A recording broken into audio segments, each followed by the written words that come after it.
ನೂತನ ಮುಖ್ಯಮಂತ್ರಿಯಾಗಿ ಅಧಿಕಾರ ವಹಿಸಿಕೊಂಡಿರುವ ಡಿಕೆ ಶಿವಕುಮಾರ್ ಅವರು ಮೊದಲಿನಿಂದಲೂ ಅಪಾರ ದೈವ ಭಕ್ತರು ಹಾಗೂ ಸದಾ ದೇವರನ್ನ ನಂಬುವ ವ್ಯಕ್ತಿ ಅನ್ನೋದು ಇಡೀ ನಾಡಿಗೆ ತಿಳಿದಿರುವಂಥ ವಿಚಾರ. ಇವತ್ತು ಪ್ರಮಾಣ ವಚನ ಸ್ವೀಕರಿಸಿದ ಕ್ಷಣದಿಂದ ಹಿಡಿದು ವಿಧಾನಸೌಧದಲ್ಲಿ ಮುಖ್ಯಮಂತ್ರಿಗಳ ಅಧಿಕೃತ ಕುರ್ಚಿ ಏರುವವರೆಗೂ ಅವರು ಹೆಜ್ಜೆ ಹೆಜ್ಜೆಗೂ ತಮ್ಮ ದೈವ ಭಕ್ತಿಯನ್ನು ಪ್ರದರ್ಶಿಸಿದ್ದಾರೆ. ವಿಧಾನಸೌಧದ 3ನೇ ಮಹಡಿಯಲ್ಲಿರುವಂತಹ ಮುಖ್ಯಮಂತ್ರಿಗಳ ಅಧಿಕೃತ ಕಚೇರಿಗೆ ಪ್ರವೇಶಿಸಿದ ಸಿಎಂ ಡಿಕೆ ಶಿವಕುಮಾರ್ ತಾವು ಮೊದಲ ಬಾರಿಗೆ ಸಿಎಂ ಕುರ್ಚಿ ಮೇಲೆ ಆಸೀನರಾಗುವ ಮುನ್ನ ವಿಶೇಷ ಪೂಜೆ ಮಾಡಿಸುವ ಮೂಲಕ ತಮ್ಮ ಎಂದಿನ ಧಾರ್ಮಿಕ ಶ್ರದ್ಧೆಯನ್ನು ಮುಂದುವರಿಸಿದರು.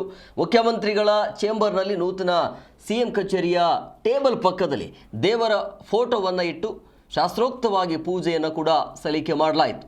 ಇನ್ನು ಸ್ಥಳಕ್ಕೆ ಆಗಮಿಸಿದ್ದ ಅರ್ಚಕರು ವೇದ ಮಂತ್ರಗಳ ಘೋಷಣೆಯೊಂದಿಗೆ ಶ್ಲೋಕಗಳನ್ನು ಪಠಿಸುತ್ತಾ ನೂತನ ಮುಖ್ಯಮಂತ್ರಿಗಳಿಗೆ ಹಾರ ಹಾಕಿ ಆಶೀರ್ವದಿಸಿದರು. ಇನ್ನು ಅರ್ಚಕರು ಮಂತ್ರಾಕ್ಷತೆ ಹಾಕಿ ಹರಿಸಿದ ಬಳಿಕ ಅಷ್ಟೇ ಸಿಎಂ ಡಿಕೆ ಶಿವಕುಮಾರ್ ಅವರು ಅತ್ಯಂತ ಭಕ್ತಿಯಿಂದ ಮುಖ್ಯಮಂತ್ರಿಗಳ ಕುರ್ಚಿಯ ಮೇಲೆ ಮೊದಲ ಬಾರಿಗೆ ಆಸೀನರಾದರು.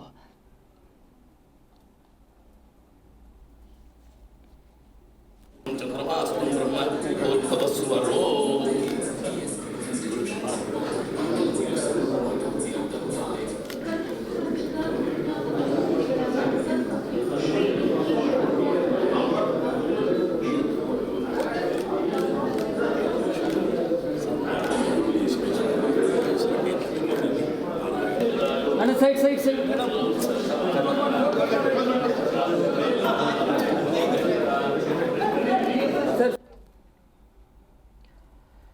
ಕರ್ನಾಟಕದ 25ನೇ ಮುಖ್ಯಮಂತ್ರಿಯಾಗಿ ಡಿಕೆ ಶಿವಕುಮಾರ್ ಪ್ರಮಾಣ ವಚನ ಸ್ವೀಕರಿಸಿದ ಬೆನ್ನಲ್ಲೇ ಸಿಎಂ ಡಿಕೆಶಿ ಅವರನ್ನು ಪ್ರಧಾನಿ ಮೋದಿ ಅಭಿನಂದಿಸಿದ್ದಾರೆ. ಕನ್ನಡದಲ್ಲೇ ಟ್ವೀಟ್ ಮಾಡಿರುವ ಮೋದಿ ಪ್ರಮಾಣ ವಚನ ಸ್ವೀಕರಿಸಿದ ಡಿಕೆ ಶಿವಕುಮಾರ್ ಅವರಿಗೆ ಅಭಿನಂದಿಸಿದ್ದು ಕೇಂದ್ರ ಸರ್ಕಾರವು ಕರ್ನಾಟಕ ಸರ್ಕಾರದೊಂದಿಗೆ ಕಾರ್ಯನಿರ್ವಹಿಸಲಿದೆ ಅಂತ ಹೇಳಿದರು. ಇನ್ನು ಜನರ ಕಲ್ಯಾಣಕ್ಕಾಗಿ ನಿಕಟವಾಗಿ ಕಾರ್ಯನಿರ್ವಹಿಸಲಿದೆ ಅಂತ ಟ್ವೀಟ್ ಮುಖಾಂತರ ಮೋದಿ ಈ ರೀತಿಯಾಗಿ ಶುಭ ಕೋರಿದರು.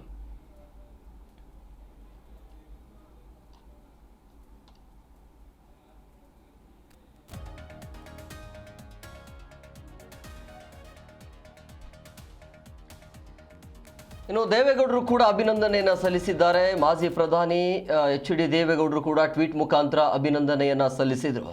ನಿಮ್ಮ ನಾಯಕತ್ವದಲ್ಲಿ ಕರ್ನಾಟಕ ರಾಜ್ಯವು ಎಲ್ಲ ಕ್ಷೇತ್ರಗಳಲ್ಲಿಯೂ ಸಶಕ್ತವಾಗಿ ಮುನ್ನಡೆಯಲಿ ಹಾಗೂ ತಮಗೆ ದೊರೆತಿರುವಂತಹ ಅವಕಾಶದಲ್ಲಿ ಜನರಿಗೆ ಒಳ್ಳೆಯದನ್ನು ಮಾಡಿ ಅಂತ ಹಾರೈಸುತ್ತೇನೆ ಅಂಥೇಳಿ ಎಚ್.ಡಿ. ದೇವೇಗೌಡರ ಟ್ವೀಟ್ ಇದು.